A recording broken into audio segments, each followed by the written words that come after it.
वंदे मातरम दोस्तों। Oxford school of science Amreli में आपका हार्दिक स्वागत करता हूं। दोस्तों, आप जानते हैं कि अब आप 8वीं कक्षा से 9वीं कक्षा में प्रमोशन होकर माध्यमिक विभाग में पहुंच चुके थे, यानी कि प्राथमिक विभाग से अब माध्यमिक कक्षा के यानी कि माध्यमिक विभाग के आप 9वीं कक्षा के आप विद्यार्थी है या तो छात्र या तो छात्राएं, और साथ साथ हमारा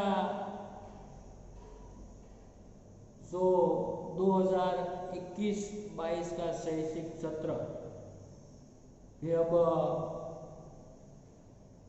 शुरू हो रहा है। और आप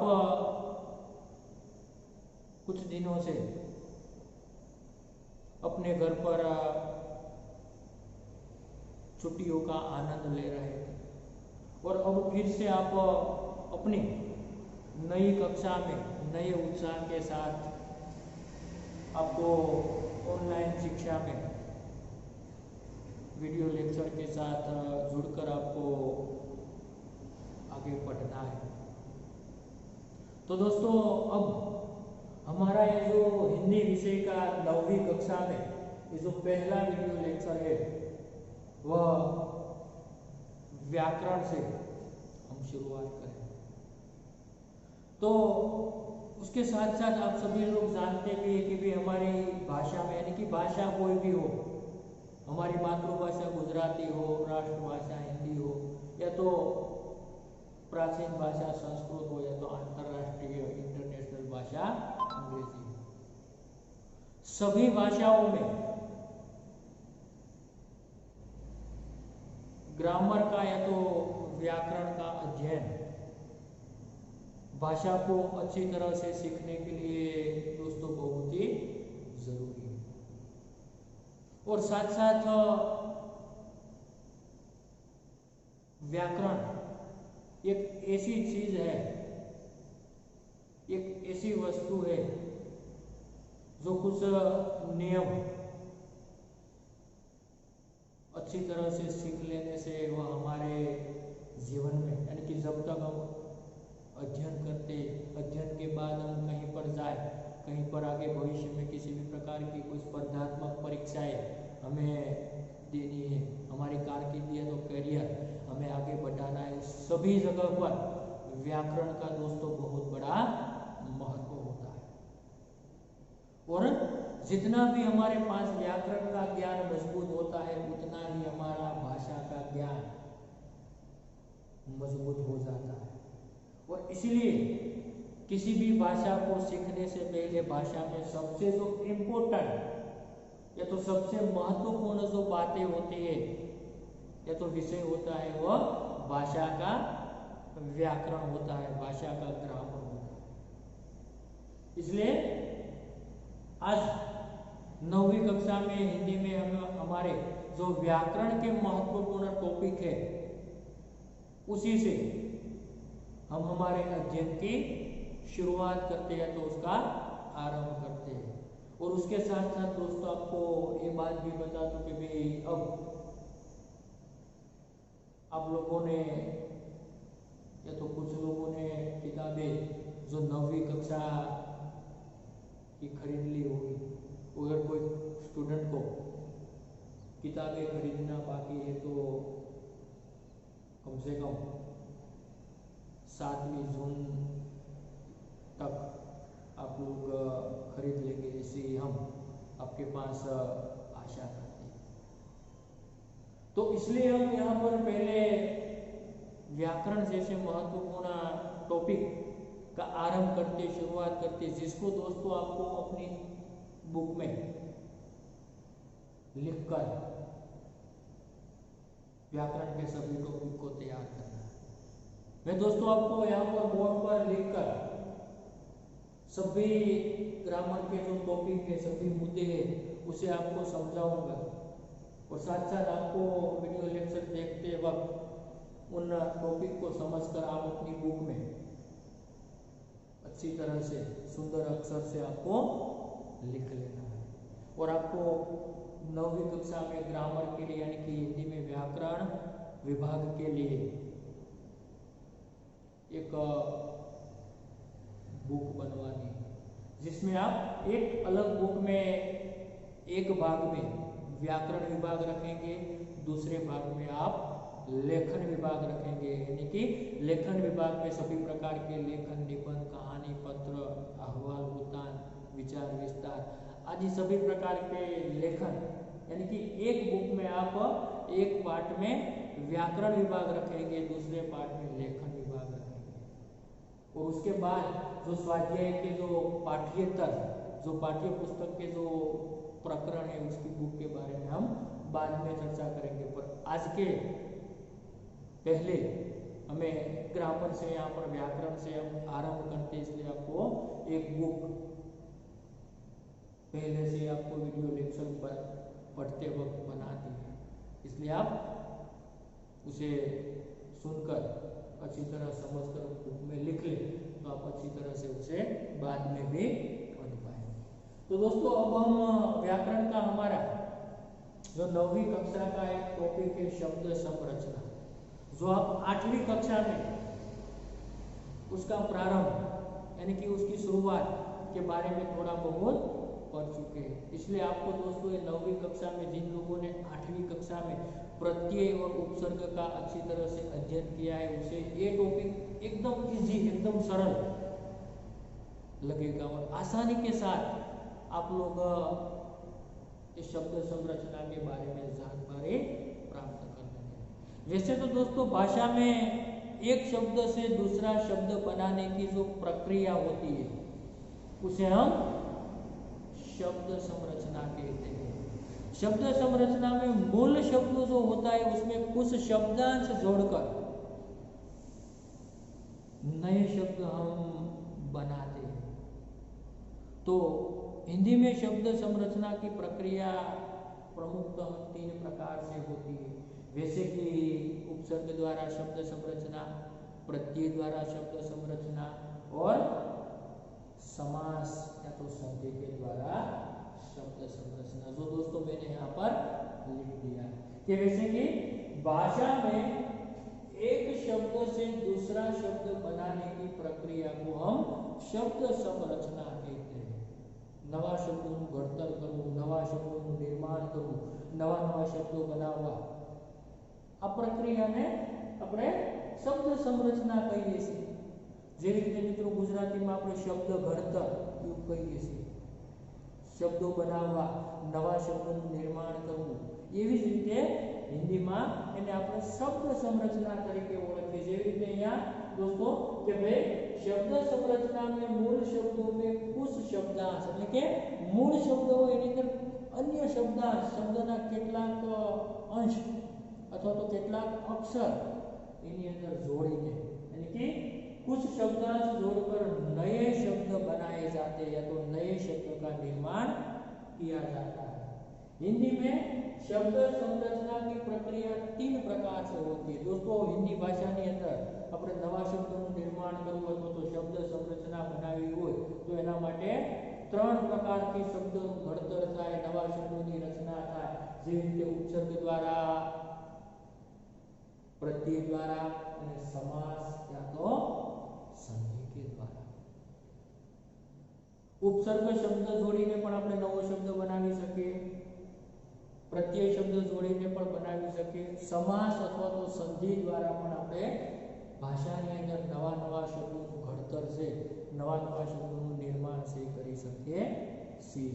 तो दोस्तों यहाँ हम उपसर्ग की सहायता से शब्द संरचना की जानकारी प्राप्त करेंगे। 3 प्रकार से होते हैं, उपसर्ग द्वारा, प्रत्यय द्वारा और समास या तो संधि के द्वारा। तो सबसे पहले हम यहाँ दोस्तों उपसर्ग की सहायता से आप लोगों को ये लिखना है कि भाई उपसर्ग की सहायता से यहाँ हम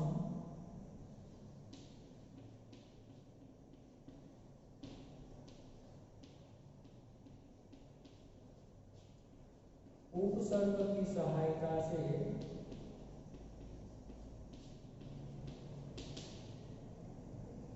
शब्द संरचना की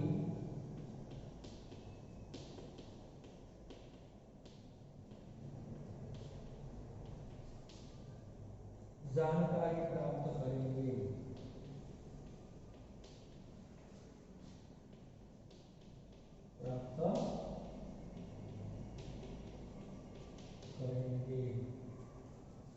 तो सबसे पहले हमें ये जान लेना जरूरी है उपसर्ग किसे कहते हैं। क्या जानना जरूरी है? उपसर्ग किसे कहते हैं। तो दोस्तों आठवीं कक्षा में हम पढ़ चुके हैं उपसर्ग क्या है, प्रत्यय के बारे में पढ़ सकते हैं, यानी कि उपसर्ग किसे कहते हैं। तो उपसर्ग क्या है उसके बारे में हम जानकारी प्राप्त कर ले तो हम उपसर्ग के माध्यम से तो उपसर्ग की सहायता से अच्छी तरह से हम शब्द संरचना या तो शब्द घड़तर करते हैं। तो यहाँ पर उपसर्ग की परिभाषा लिखते हैं हम।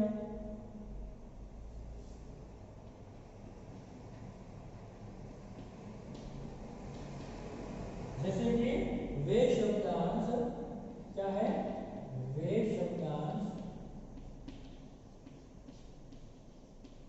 जो किसी शब्द के पहले जुड़कर किसी शब्द से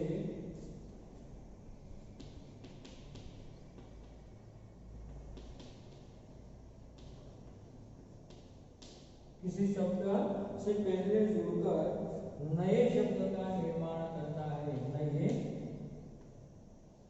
शब्द का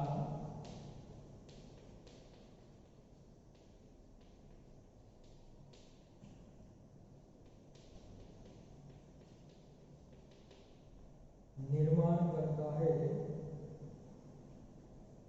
और उसके अर्थ में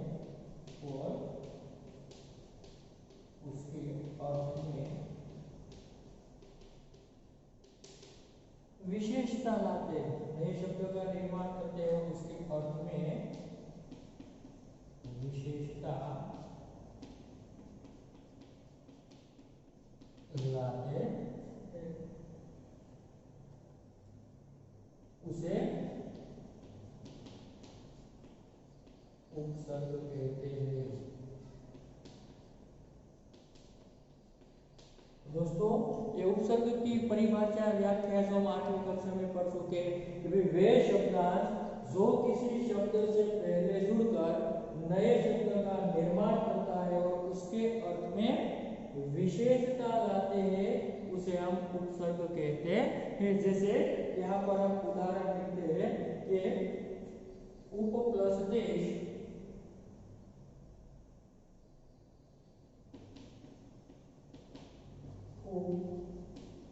धन देश स्व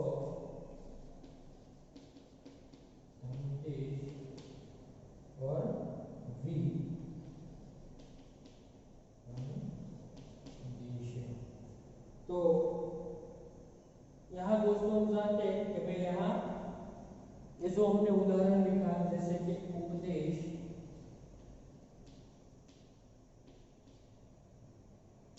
स्वदेश, विदेश, तो इन तीनों उदाहरण में हम देखते हैं कि यहाँ पर जो व्याख्या हमने समझी कि वे उपसर्ग के वे उपसर्ग की सहायता से पहले जुड़कर यानी कि जो वे शब्द जो किसी शब्द से पहले जुड़कर यानी कि यहाँ पर एक शब्द तीनों दृष्टांत में तीनों उदाहरण में कॉमन शब्द उसके पहले यहाँ पर उप शब्द जुड़ा है तो शब्द बना उपदेश। यहाँ पर देश के आगे स्व शब्द तो स्वदेश, यहाँ पर वी प्लस देश यानी कि विदेश। तो इस प्रकार हम समझ पाएंगे कि नए शब्द का निर्माण और देश शब्द का अर्थ समान होता है पर उसके आगे जुड़ने वाला उ, स्व और वी ये क्या है, उपसर्ग है। और यहाँ पर उपसर्ग जुड़ने से उसका अर्थ यानी कि नए शब्द का निर्माण तो हुआ और उसके साथ साथ उसके अर्थ में परिवर्तन भी हुआ है। जैसे हमने व्याख्या पढ़ी उपदेश तो किसी को उपदेश दिया जाता है तब उपदेश, स्वदेश अपना खुद का देश, यहाँ पर विदेश पराया देश, दूसरों का देश, यानी कि तीनों में देश शब्द के आगे कुछ नए शब्द जोड़कर तीनों शब्दों का जो नया शब्द का निर्माण हुआ हो गया, सभी शब्दों का अर्थ में यहाँ पर हमें परिवर्तन देखने को मिलता है। इसलिए नए शब्द का निर्माण करता है और उसके अर्थ में विशेषता लाता है तो परिवर्तन लाता है। उसी प्रकार हम उसे समझ पाएंगे। तो उसके बाद हम आगे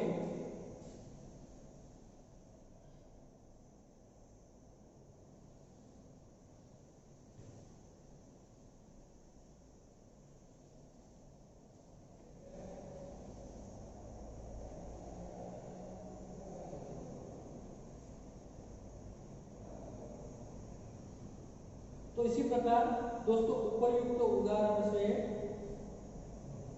हमने यहाँ पर देखा उपयुक्त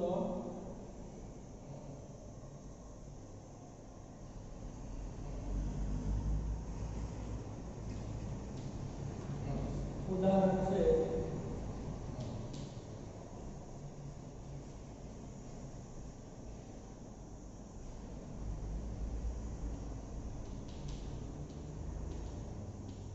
देश शब्द से पूर्व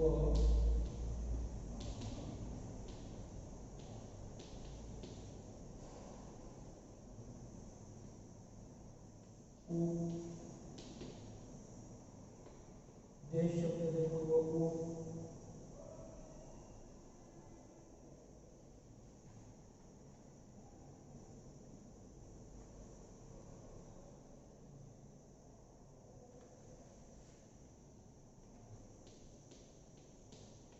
उपसर्ग जोड़ने से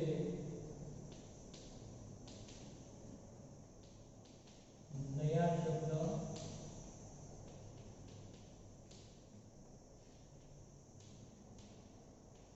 उपदेश बना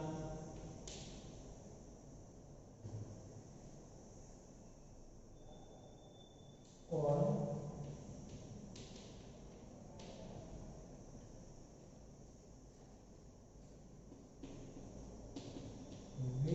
उपसर्ग जोड़ने से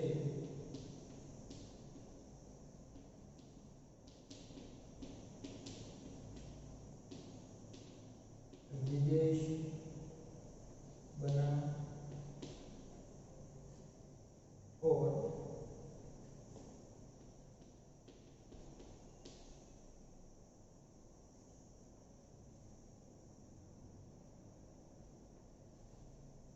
स्व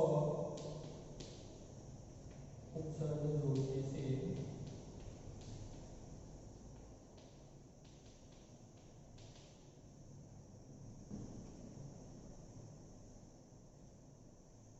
विदेशी शब्द बना।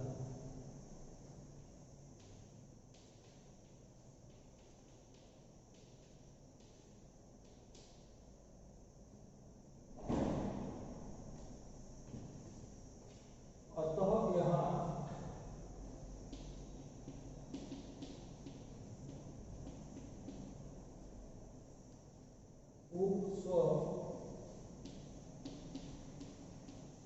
स्व वि उपसर्ग है। क्या है? उपसर्ग। तो दोस्तों इसी प्रकार यहाँ पर आपने ध्यान लिया कि भाई ये तीनों उदाहरण में किस प्रकार से परिवर्तन आता है। यहाँ पर उ, स्व और वि, ये क्या है? उपसर्ग है। तो इसी प्रकार हमको पता चल गया है कि उपसर्ग क्या होता है कि किसी भी शब्द के आगे जुड़कर या तो पहले जुड़कर शब्द के अर्थ में परिवर्तन लाता है या तो विशेषता लाता है, तो नए शब्द का निर्माण करता है, उसे हम क्या कहते हैं? उपसर्ग कहते हैं। तो दोस्तों यहाँ पर हिंदी भाषा में कुछ उपसर्ग दिए गए हैं और उसके साथ साथ संस्कृत भाषा के भी उपसर्ग होते हैं, अरबी फारसी के होते हैं। पर दोस्तों हम यहाँ पर हमारी जो हिंदी भाषा के उपसर्ग है उसके बारे में हम जानकारी प्राप्त करेंगे। तो यहाँ पर हम तीनों प्रकार है जिसके बारे में हम जानकारी लिखेंगे। तो यहाँ पर हिंदी के कुछ उपसर्ग है, यहाँ पर लिख देंगे। उपसर्ग, अर्थ और शब्द। यहाँ पर हम कोष्टक बनाएंगे, उपसर्ग,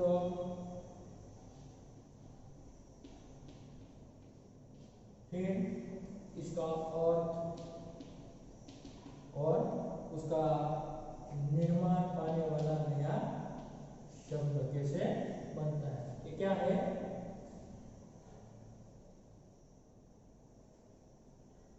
हिंदी के उपसर्ग,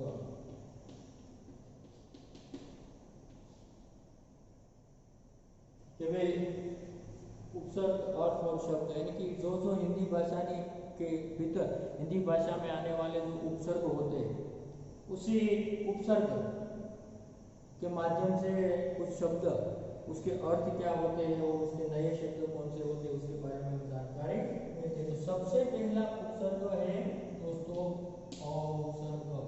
उसका अर्थ होता है अभाव या तो निषेध। किसी भी वस्तु का अभाव है तो किसी भी वस्तु का निषेध होना, तो यानी कि अच्छे नए शब्द कौन सा बनेगा? अउपसर्ग के आधार पर अच्छे, फिर अज्ञान, अभाव, फिर अमर।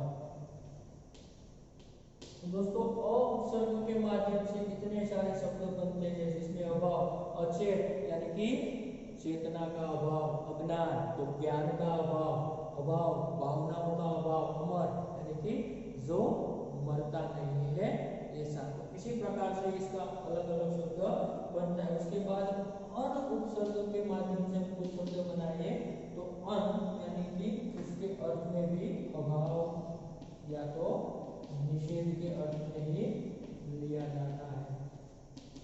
तो उनसे अन उपसर्ग के माध्यम से जो शब्द बनता है, अनपढ़,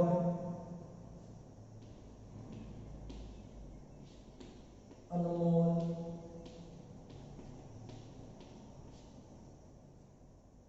अनजान, इसका भी अर्थ होगा दोस्तों अनपढ़ यानी कि जो पढ़ा नहीं है, अनपढ़ है, जो पढ़ने का अभाव, अनमोल मूल्य का अभाव, अनजान जानकारी का अभाव। तो इसी प्रकार के शब्दों की हमें सूची मिलती है। उसके बाद अध, तीसरा उपसर्ग है अध। अर्थ क्या होगा? आधा। नए शब्द बनेंगे अधपका,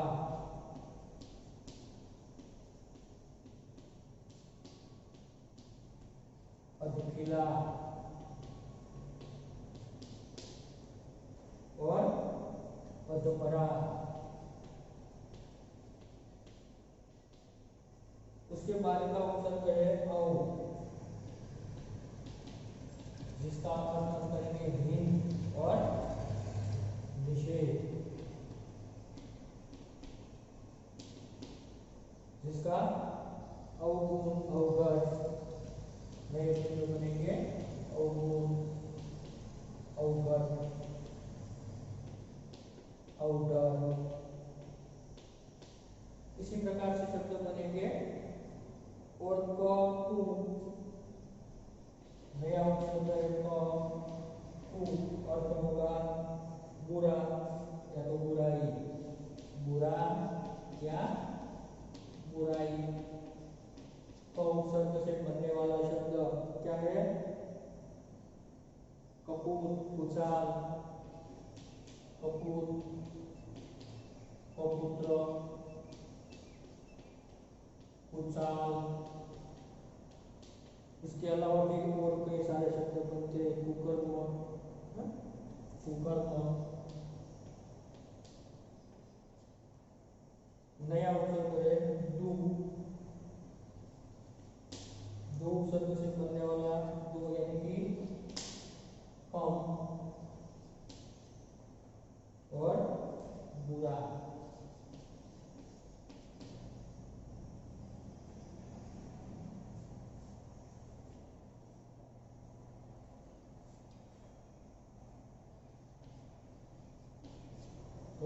दू से दुबला, दुकाल,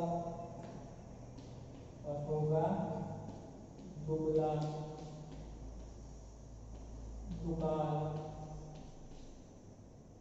इसके अलावा है यहाँ पर दोस्तों हम लिखते हैं अन्य उपसर्ग है, जैसे कि नि,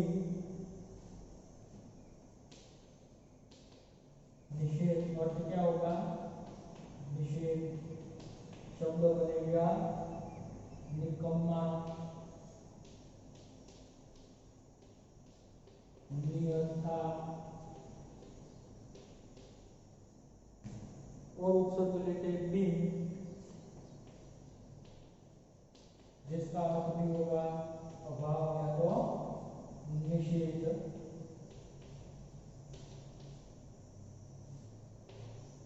शब्द बनेंगे बिन देखा, बिन ब्याहा,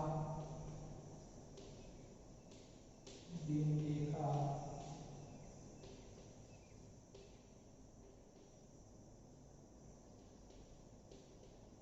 बिन ब्याहा। फिर भर यानी कि पूरा, भर उपसर्ग से बनेगा भरपूर, पूरा, भरपूर। भरसक,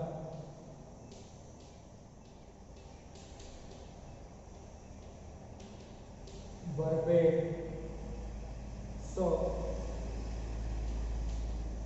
अच्छा, ये तो सही।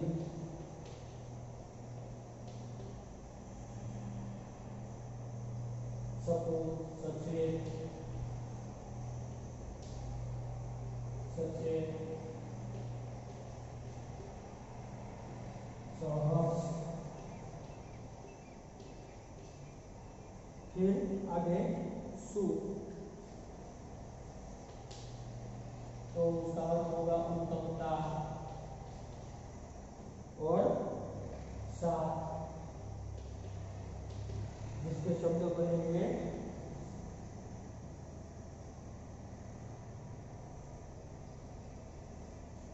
सुजान,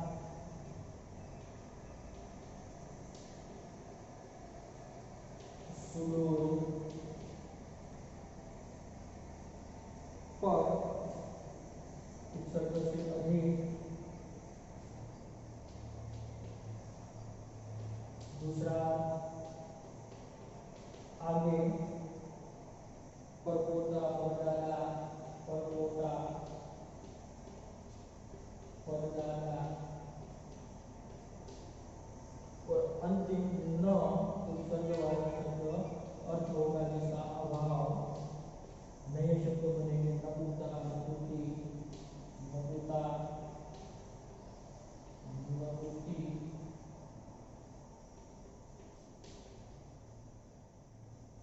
नगण्य।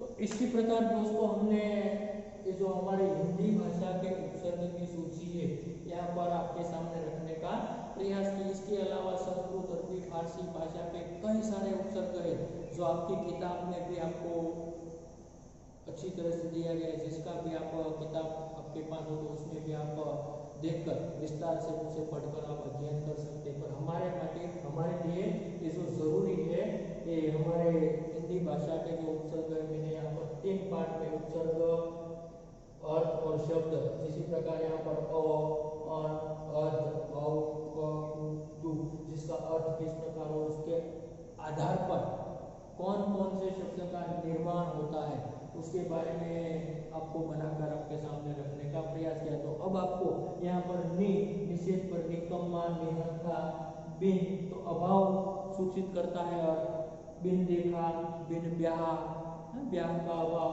देखने का अभाव, भर तो पूरा यानी कि भरपूर, भरचक, भरपेट, यानी कि सभी प्रकार के इन उपसर्गों के माध्यम से नए शब्द का निर्माण। स, अच्छा, सही, यानी कि सपूत, सचेत, सहर्ष, सु तो उत्तमता, तो सुजान, सुडोल है, उत्तमता का बोध होता है। पर अधिक आगे तो परपोता, परदादा, न अभाव यानी कि नपुता, नपुती, तो इसी प्रकार उपसर्ग हमारे लिए इतने सरल है दोस्तों, आप इसका अध्ययन एक बार करके उसे अपनी बुक में लिखकर एक बार पढ़ लें तो आप अच्छी तरह से सभी प्रकार के उपसर्ग के बारे में जानकारी सीख पाएंगे और आप 8वीं कक्षा में भी कुछ प्राथमिक जानकारी उसके बारे में प्राप्त कर सकते हैं। तो इसी वीडियो लेक्चर का अध्ययन करने के बाद आपको जो शब्द संरचना है, जिसमें पहला कि भाई उपसर्ग के द्वारा शब्द निर्माण, उसके बारे में आप अच्छी तरह से आप